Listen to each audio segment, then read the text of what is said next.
നിന്നോടൊന്ന് സംസാരിക്കണമെന്ന് പറഞ്ഞപ്പോ നിനക്കെന്താടാ പുറത്തോട്ട് വരാനൊരു മടി പോലെ? ഓ, നിങ്ങൾ എന്താന്ന് വെച്ചാ പറ. എന്താണ് നിന്റെ മുഖത്തൊരു പുച്ഛം? എന്റെ വീടും പറമ്പും മുഴുവൻ എഴുതി വാങ്ങിച്ചിട്ട് നിനക്കിപ്പോ നഷ്ടപരിഹാരം കൂടെ വേണം അല്ലടാ?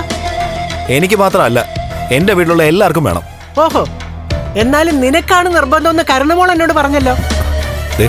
ഒരു കാര്യം ഞാൻ പറഞ്ഞേക്കാം, ഇവിടെ നടക്കുന്ന കാര്യങ്ങളെല്ലാം അവള് ചൂടാറും മുമ്പേ നിങ്ങളുടെ അടുത്ത് ഒന്ന് പറഞ്ഞിട്ട് വെറുതെ ഒരു സീനുണ്ടാക്കിയാ അതിന്റെ നഷ്ടം നിങ്ങൾക്കായിരിക്കില്ല, അവൾക്ക് തന്നെ ആയിരിക്കും. എന്റെ കുഞ്ഞിനെ പൊന്നുപോലെ നോക്കാൻ വേണ്ടിട്ടാണ് നിനക്ക് ഞാനിതെല്ലാം കൂടെ എഴുതി തന്നത്. പൊന്നുപോലെ നോക്കുന്നൊന്നും ഞാൻ എഴുതി തന്നിട്ടില്ല. അവളെ ഞാൻ നോക്കുന്നുണ്ട്, അത്രേ എന്നെ കൊണ്ട് പറ്റൂ. നീ എന്തോ നോക്കിയെന്നാ ഈ പറയുന്നത്?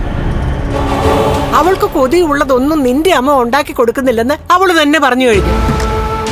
പിന്നെ അവൾക്ക് ഇഷ്ടമുള്ളത് എന്തെങ്കിലുമൊക്കെ പറയുമ്പോ നീ അവൾക്ക് വാങ്ങിച്ചു കൊടുക്കണ്ടേടാ. അതിന് നിങ്ങൾ എനിക്ക് കുറച്ച് പ്രോപ്പർട്ടി തന്നു, സ്വർണവും തന്നു, അല്ലാതെ പൈസ ഏട്ടൻ തന്നില്ലല്ലോ. എടാ, ഞാൻ തന്ന സ്വർണത്തിന് തന്നെ ഇപ്പൊ 1 കോടിയിൽ കൂടുതൽ വിലയുണ്ട്.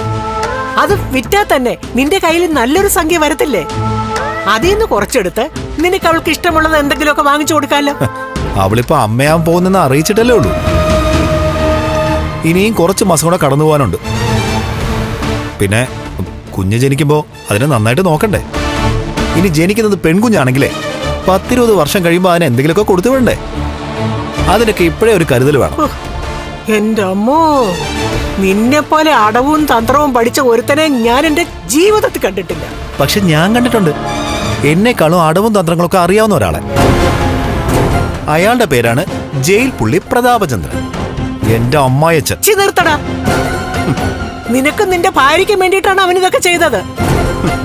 10-20 വർഷങ്ങൾക്ക് മുമ്പ് എന്റെ അച്ഛനെ ലോറി ഇടിച്ച് കൊന്നതും ഞങ്ങൾക്ക് വേണ്ടിയിട്ടായിരുന്നോ? അന്ന് അവള് കൈക്കുഞ്ഞായിരുന്നല്ലോ. എനിക്ക് 3-4 വയസ്സേ ഉണ്ടായിരുന്നുള്ളൂ. അന്നേ അറിയായിരുന്നോ ഞാൻ അവളെ കല്യാണം കഴിക്കുന്നു? എന്റെ പൊന്നുണ്ണിക്കുട്ട, എനിക്ക് നിന്നോട് തർക്കിക്കാനൊന്നും വയ്യ. നിനക്ക് ഞാൻ സ്വത്തും പണവും തന്നത് എന്റെ മോള് പോലും അറിഞ്ഞിട്ടില്ല. അതെല്ലാം എഴുതി വാങ്ങിച്ചിട്ട് നീ അവളെ വെറുതെ കഷ്ടപ്പെടുത്തരുത്. തിരിച്ചു കൊണ്ടുവന്ന് എന്റെ വീട്ടിൽ നിർത്തരുത്. അതൊക്കെ അവളുടെ സ്വഭാവത്തിനനുസരിച്ചിരിക്കും.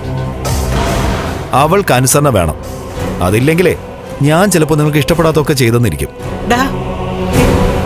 ഒരിത്തിരി പൊന്നല്ലാതെ ലക്ഷ്മിക്ക് ഞങ്ങൾ ഒന്നും കൊടുത്തിട്ടില്ല. കല്യാണത്തിന് അവൾ ഇട്ടിരുന്ന സ്വർണ്ണം എല്ലാം നിന്റെ ഏട്ടൻ അവൾക്ക് കൊടുത്തതാ. എന്നാൽ അതുപോലെയല്ല കരുണമോളെ ഞങ്ങൾ ഇങ്ങോട്ട് വിട്ടത്.